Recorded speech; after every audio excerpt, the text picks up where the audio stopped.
మన మందిరానికి వచ్చే ఒక తల్లి, ఆవిడని తల్లి అనాలో మానవ భాషలో పుణ్యాత్మురాలన్నాలో నాకు తెలియదు.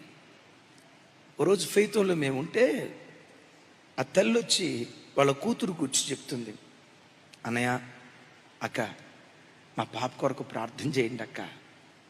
ఏమైందమ్మా? ఎక్కడో పాపలో చేదైన బీజం బయలుదేరినట్లుగా ఉంది, అలాంటి చేదైన బీజం నా కూతురులో మలవకుండా ప్రార్థన చేయండి అని అంది. ఆ మాట వినటంతో కొంచెం బాధ అనిపించింది. బిడ్డ ఏమైనా దారి తప్పిపోయిందా ఏంటి, అయ్యో ఏంటి వినకూడని మాట వింటున్నానే అన్నట్లుగా బాధ అయిపోయింది. అమ్మ ఏమైందిరా అన్న.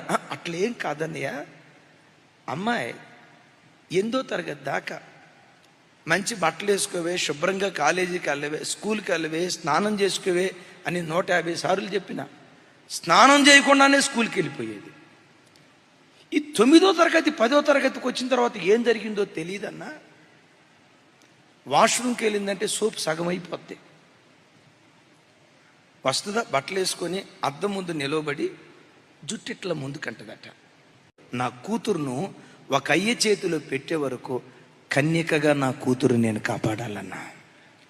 డాక్టర్మ కాకపోయినా పర్వాలా, ఇంజనీర్ కాకపోయినా పర్వాలా, సాఫ్ట్వేర్ ఎంప్లాయ్ కాకపోయినా పర్వాలా, నా కూతురును ఒక అయ్య చేతిలో పెట్టే వరకు కన్యకగా నా కూతురుని కాపాడాలి.